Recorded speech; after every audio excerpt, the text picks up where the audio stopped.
Hello, and welcome to Feelings Invested, where we unpack the aftertaste of emotions. My name is Giselle, and in this space, we'll navigate the impact of feelings because emotions don't just fade, they shape us. I've always been very highly intuitive, a guide, a mentor, someone that has always been able to help others find clarity in their emotions.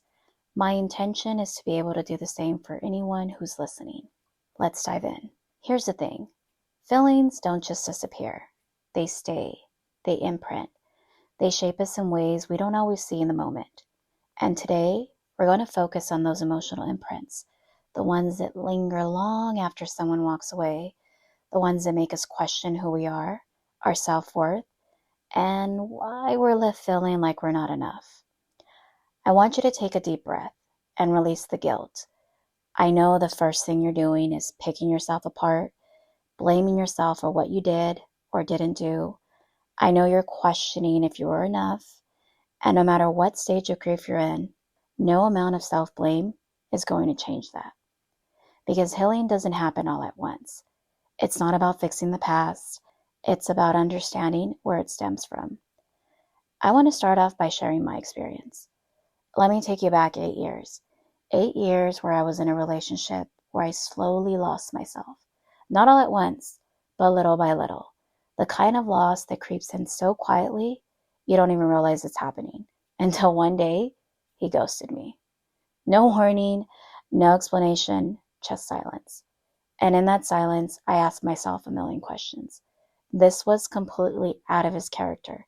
How could someone who claimed to love me for almost a decade just disappear? And the worst part, when I finally got my answer, he didn't even know why he ghosted me. Like many of us, I went through every emotion, the highs of hope, the lows of heartbreak. Some days I was okay, other days I was drowning in my overthinking. I never even saw it coming. This was a man who moved mountains for me, and just like that, he was gone. The next part is for the ladies listening. For the men, don't throw in the towel just yet. This isn't just another woman empowerment podcast. I'm here for it. But I have a much more neutral approach. The rules don't change, but we have to consider that men and women think and operate differently. So men, don't worry, I'll come back to you. Ladies, no matter what excuse they give, they knew exactly what they were doing. Men don't just leave, unless they already have something or someone lined up, or at the very least, someone who's captured their attention. For the man, it's no surprise. Women don't just walk away on impulse. When she leaves, she's been emotionally disconnected long before the decision was made. Remember, there's always someone on that back door, that friend who's been waiting for their chance, ready to step in the moment you leave space. Because complacency breeds blindness, and that applies to both men and women. The only difference?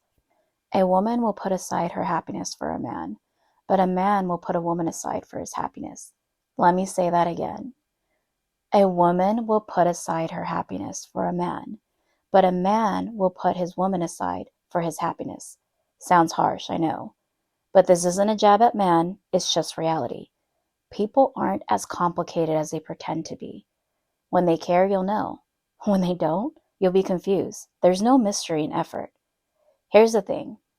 Intuition rarely lies. Deep down, I always knew it was never going to work out. For starters, there was a culture difference. One where his parents were never going to accept me. That alone was a wall we were never going to climb. But beyond that, I knew based on our conversations that he never truly believed he could be the man he needed to be to stand beside me. And I don't say that arrogantly. It's just the reality. When someone doesn't feel like they're enough, they'll find ways to prove themselves right. But between his parents and their, let's just say, more traditional ways, no judgment, of course, but reality is reality. It was always going to come to an end. And when it did, it was in a way I could have never saw coming. Because here's the truth. Sometimes people don't leave because of you. They leave because of them, their wounds, their confusion, their inability to love you in a way that isn't destructive. And that has nothing to do with you. And I'm sure by now you're all wondering, how did I move on from all of this? Well, during that time, I had a pre-planned trip to Spain. So that kept me busy for a few weeks. But when I returned, I felt a sense of disappointment. I questioned the version he showed me, the version who listened, the version who cared, the version that stood by his word. But now I questioned his promises, his word. They didn't hold value like they did before. I felt a flood of emotions with his silence, and no matter how much I tried to fill my time, I couldn't escape my thoughts. I was forced to turn inward. I began asking different questions. Who was I outside of this relationship? What do I actually want? And where did I abandon myself long before he ever did? But the burning question still remained. What was I afraid of losing? Reflecting on it, I had my own home. I was financially independent. And if I'm being honest, I wasn't fulfilled. And looking back, I never felt more alone than I did in this relationship. I was always left with unmet needs. In reality, I was the one who always put conditions, and he was the one always fighting for us. And that's what was so confusing. Why did the separation hit me the way that it did? Why did it shake me in ways I never expected? And day by day, I gained more and more clarity.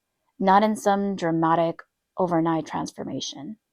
Not in a way that erased all the pain instantly, but in small, sacred steps.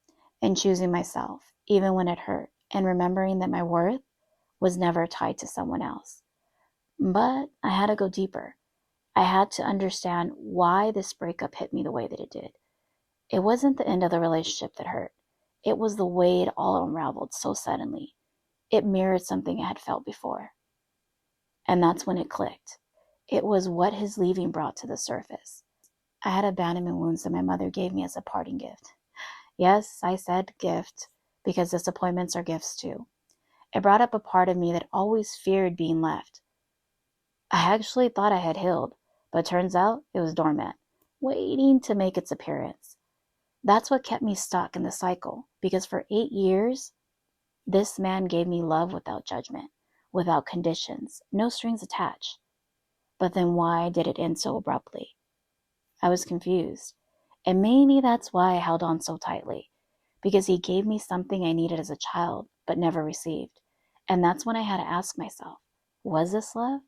Or just the absence of what I've been longing for all along? At the time, I didn't realize I was confusing effort with love, survival with security.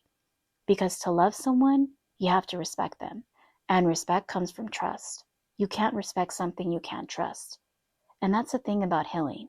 It's not linear. It's messy. It's uncomfortable. It takes time. It comes with ups and downs, progress and regress, moments of clarity and moments of struggle. Some days you feel like you're moving forward. And to be honest, other days it feels like you're right back where you started. But I promise you, every step, even the setbacks, is part of the process. And there's no right or wrong way. There's no timeline you have to follow, no expiration date on your pain. Everyone has their own process. This was just mine. And if my story can help you in yours, then sharing it was worth it. So ask yourself, was it truly them you were holding on to? Or was it the illusion of security that they provided? For me, it was his fight to keep me in his life. I wasn't mourning him. I was clinging on to the feeling of being chosen. Because when my mother walked away, I learned that love couldn't exist without mourning. And that was an unconscious block I carried with me since childhood. I had spent years believing that love was something you had to fight for. That's when the cycle either repeats or ends with you.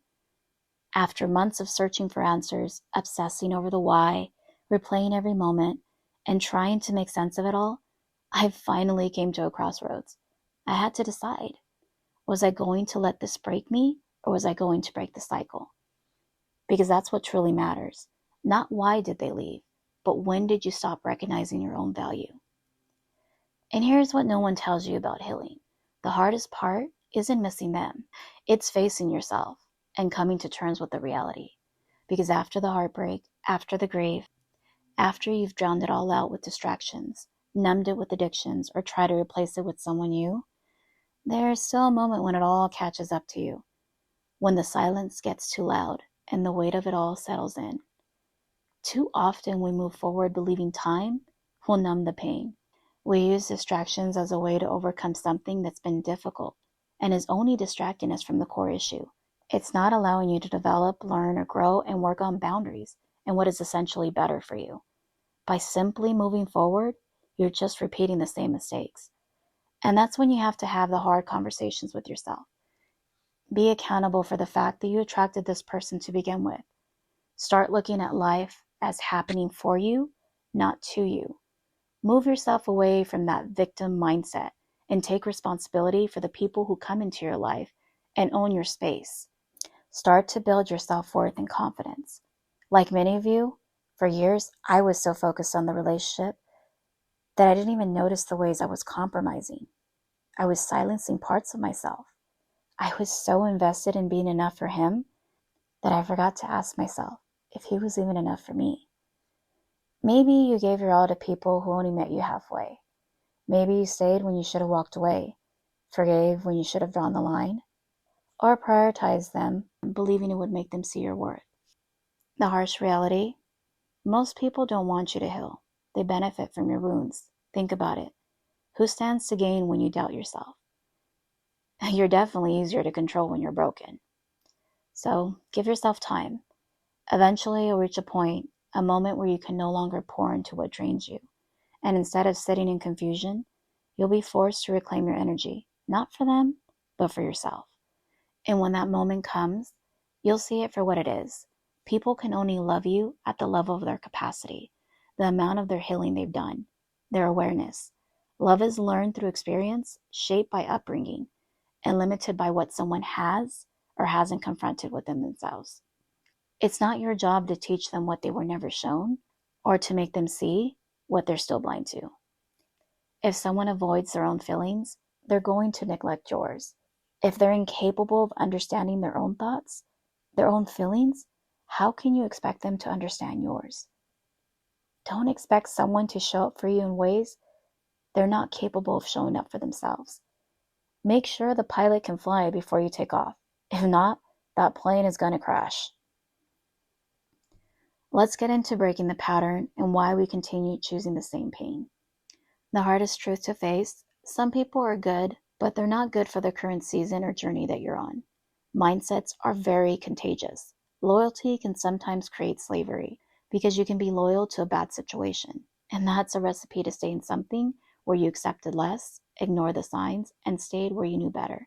And until you own that, you'll keep running the same cycle, repeating the same lesson, wondering why nothing changes. I want you to ask yourself, how many times have you lived the same story? Different person, same outcome. You see, the cycle doesn't break until you decide to change. When I accepted that, I realized I wasn't just healing from the relationship. I was healing from all the ways I had settled, from all the moments I ignored my intuition, and from everything that came before him. I had to let go of that version of myself, the version that no longer aligned with the people I once was so connected to, that version of myself that became complacent. It was coming to terms that I was no longer that person. I had to let go of that version of me. And don't get me wrong, he wasn't some terrible person. Quite the opposite, really. He was just carrying unhealed wounds like anybody else. But when we love someone, we often make the mistake of believing it's our job to heal them. It's not. It's never our responsibility to fix, save, or teach someone how to love, because no amount of love can change a person who isn't ready to do the work themselves. And at the end of the day, you will never be fulfilled in a relationship where your needs go unmet, no matter how much potential you think they have. And that's where the real clarity comes in. You have to separate how you feel about someone from how they actually make you feel, because energy never lies. The way they pour into you or the way they drain you tells you everything you need to know. Which brings us to the real question, the one so many of us wrestle with. How do you break the cycle? How do you stop choosing people who don't choose you? Or worse, those who refuse to do the inner work? And the $1,000,000 question, how do you learn to love yourself enough to walk away from anything that doesn't recognize your value? Let's break it down into 3 simple steps. Step 1, breaking the cycle. Recognize your patterns. Spend time with your own thoughts and learn to be comfortable alone. Write it down. What did this relationship teach you? What red flags did you overlook? And more importantly, What role did you play in getting to this point? Because awareness is the foundation of change. You can't break a cycle you refuse to see. For me, that meant facing the full truth, not just about him, but about myself. Step 2, the release. Detach from the illusion. It's important to develop the ability to regulate your emotions. Maintain your self-value independently of others. Keeping in mind, perception allows us to interpret events. However, events themselves are neither good nor bad, but our perception of them determines how we feel about them. The key is learning to see things clearly, without the emotional weight. True freedom comes from releasing control because nothing drains your energy more than your thoughts. Step 3, the shift. Create a new standard. Love isn't supposed to be a test of endurance. It's not about clinging on to the version of them you created in your mind. It's about recognizing that love isn't about waiting for someone to become ready. It's about choosing someone who already is. Sometimes we mourn the idea of a person more than the reality of who they actually were. I want you to be honest with yourself.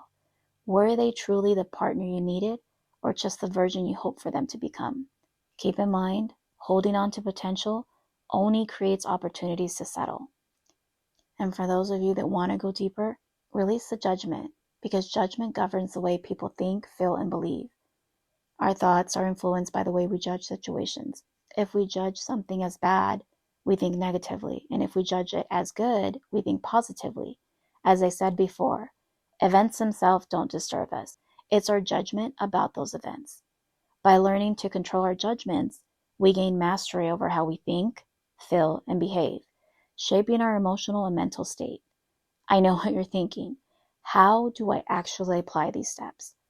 Well, there's not a one-size-fits-all, but I can share what's worked for me. In addition to the steps that I mentioned, I want you to focus on what you can control, your thoughts, your actions, and responses, and let go of anything you can't.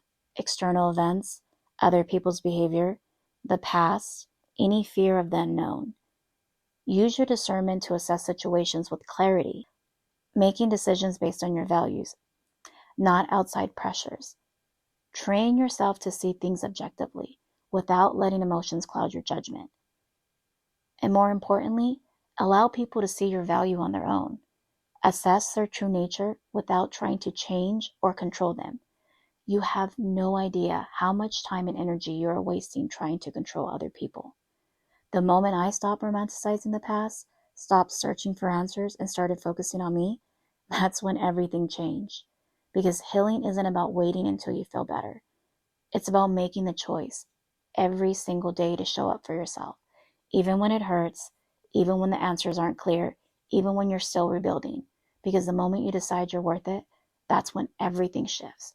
The real breakthrough, though, is when you start showing up for yourself with the same energy, devotion, and loyalty you once gave to everyone else. That's when you know you're healing, when you stop proving, stop chasing, and stop settling for anything less than you deserve. Because a cycle doesn't end when they change, it ends when you do. So, if you're in that space right now, if you're struggling to find your way through the pain, I need you to know this. You are not broken. You are not hard to love, and you are certainly not here to beg anyone to see your worth. And more importantly, you're not alone.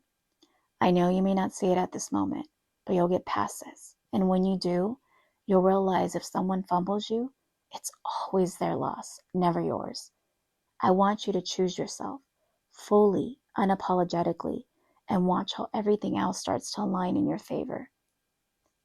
If this episode resonated with you, share it with someone you feel needs it, or save it for the day you need that reminder. And if you're ready to go deeper, let me know what patterns you're breaking. What cycles are you finally leaving behind? I'd love to hear your thoughts. DM me at feelingsinvested or email me at hello@feelingsinvested.com. I look forward to seeing you on the next episode, where we'll discuss rebuilding and becoming the version of you they couldn't break. Until then, remember, feelings are visitors. Let them come and go. And in the meantime, keep investing in yourself, in your healing, in your future, because you're worth it. Thanks for listening.